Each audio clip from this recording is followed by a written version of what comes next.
सुप्रभात प्यारे विद्यार्थियों। कक्षा चौथी के बच्चों का यूट्यूब चैनल एकेडमी अम्बाला में हार्दिक स्वागत है। आज हम सीखेंगे व्याकरण में कारक। चलो पहले कुछ वाक्य पढ़ें और समझें।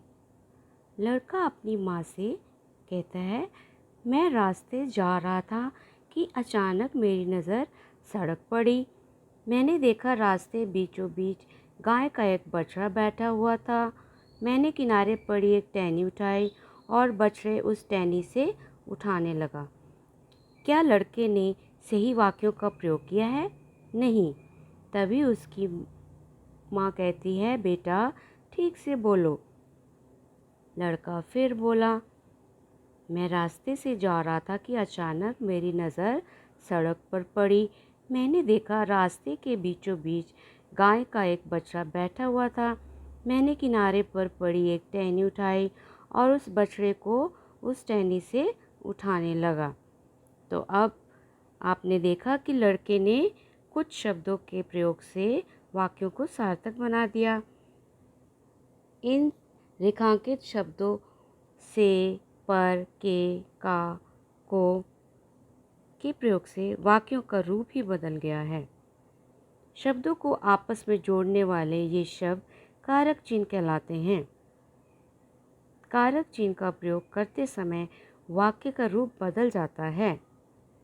आइए जानें कारक किसे कहते हैं। परिभाषा: संज्ञा और सर्वनाम के जिस रूप से उसका सीधा संबंध क्रिया के साथ ज्ञात हो उसे कारक कहते हैं। जैसे गीता ने दूध पिया। इस वाक्य में गीता, दूध दोनों संज्ञा शब्द हैं और पिया क्रिया है। क्रिया के साथ दोनों संज्ञा शब्दों का रूप बदल गया है। गीता क्रिया का कर्ता है, दूध उसका कर्म है।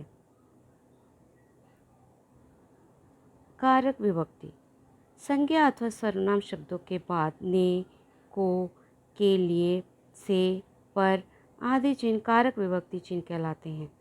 हिंदी में 8 कारक होते हैं। उन्हें विभक्ति चिन्हों के साथ देखा जा सकता है और पहचाना जा सकता है। 8 कारक हैं: कर्ता, कर्म, करण, संप्रदान, अपादान, संबंध, अधिकरण, संबोधन। कर्ता यानी कार्य करने वाला। कर्म जिस पर क्रिया का प्रभाव पड़े। करण जिसके द्वारा कार्य होता है। संप्रदान जिसके लिए कार्य किया जाए। अपादान जहाँ एक स्थान से दूसरे स्थान का अलग होना पाया जाए।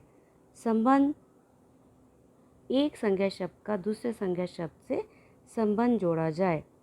अधिकरण जिस आधार या स्थान पर क्रिया की जाती है।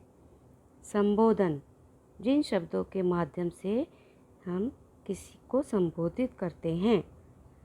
इनके विभक्ति चिन्ह हैं: कर्ता ने, कर्म को, करण से, के साथ, के द्वारा, संप्रदान के लिए, को, किसी को कुछ देने के भाव में, अपादान से अलग होना, संबंध का, के की, अधिकरण में, पर, संबोधन हे, अरे। तो इन विभक्ति चिन्हों से इनकी पहचान होती है। विशेष कुछ बातें हमें ध्यान में रखनी चाहिए। कर्ता से अधिकरण तक विभक्ति चिन्ह शब्दों के अंत में लगाए जाते हैं, किंतु संबोधन कारक के चिन्ह हे, रे आदि प्राय शब्द से पूर्व लगाए जाते हैं। आइए जानें कारक के प्रकार को विस्तार से। कर्ता कारक जिस रूप से क्रिया कार्य के करने वाले का बोध होता है वह कर्ता कारक कहलाता है। यानी जो कार्य करने वाला है उसे कर्ता कहते हैं और इसका विभक्ति चिन्ह है ने। उदाहरण के तौर पर राम ने खाना खाया। खाया क्रिया है, राम संज्ञा शब्द है। तो किसने खाना खाया? राम ने। राम ने हुआ कर्ता कारक। राजन ने पुस्तक पढ़ी। तो किसने पुस्तक पढ़ी? राजन ने। राजन ने हुआ कर्ता कारक। कुछ विशेष बातों का ध्यान रखना है। भूतकाल में अकर्मक क्रिया के कर्ता के साथ भी ने चिन्ह का प्रयोग नहीं होता। वर्तमान व भविष्य की सकर्मक क्रिया के साथ ने चिन्ह का प्रयोग नहीं होता है। कभी कभी कर्ता के साथ को तथा से का प्रयोग भी किया जाता है। कर्म कारक, क्रिया का कार्य फल जिस पर पड़ता है वह कर्म कारक कहलाता है। यानी जिस पर काम का प्रभाव पड़े उसे कर्म कारक कहते हैं। इसका विभक्ति चिन्ह है को। उदाहरण के तौर पर राम ने रावण को मारा। मारा क्रिया है, राम और रावण दोनों संज्ञा शब्द हैं। राम करता है और क्रिया का प्रभाव किस पर पड़ रहा है? रावण पर, तो रावण हुआ कर्म कारक। राघव ने रोहन को खूब दौड़ाया। दौड़ाया क्रिया का प्रभाव किस पे पड़ रहा है? रोहन को।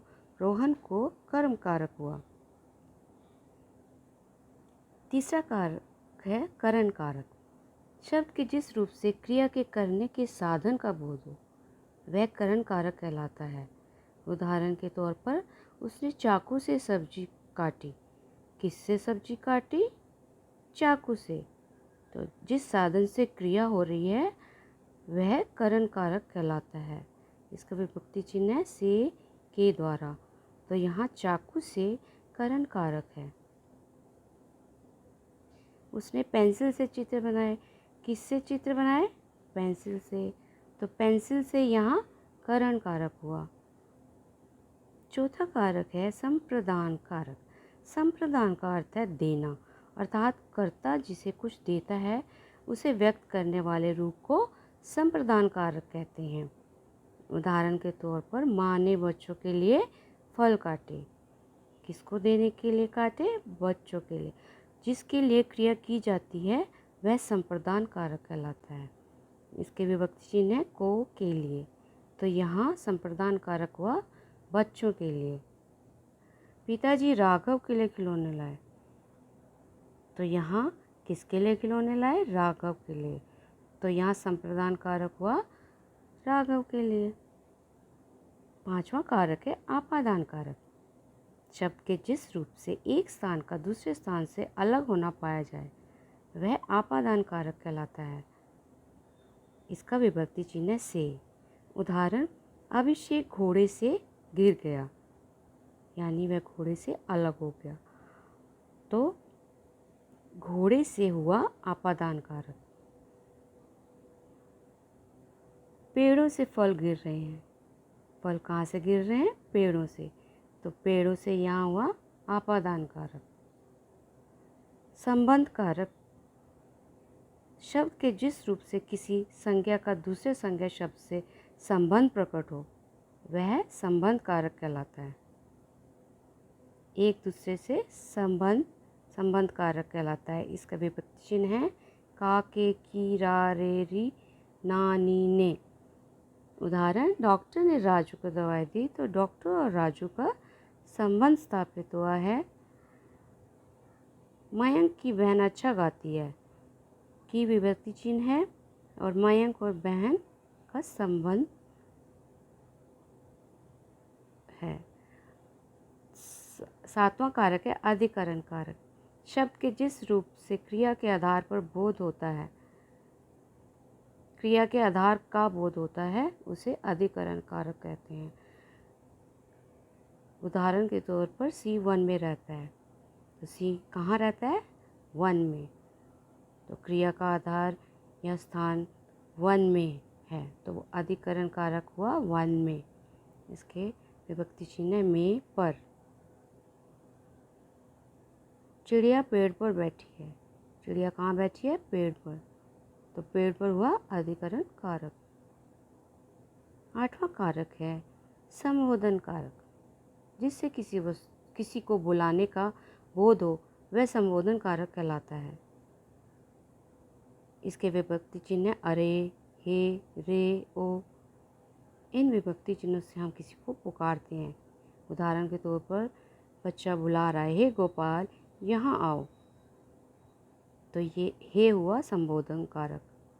अरे मेरी बात तो सुनो, फ़ोन पे बच्चा दूसरे बच्चे से बात करने के लिए अरे शब्द का प्रयोग कर रहा है, तो अरे शब्द संबोधन कारक हुआ। तो बच्चों आशा करती हूँ आपको कारक और उसके भेद अच्छी से समझ आ गए होंगे। धन्यवाद।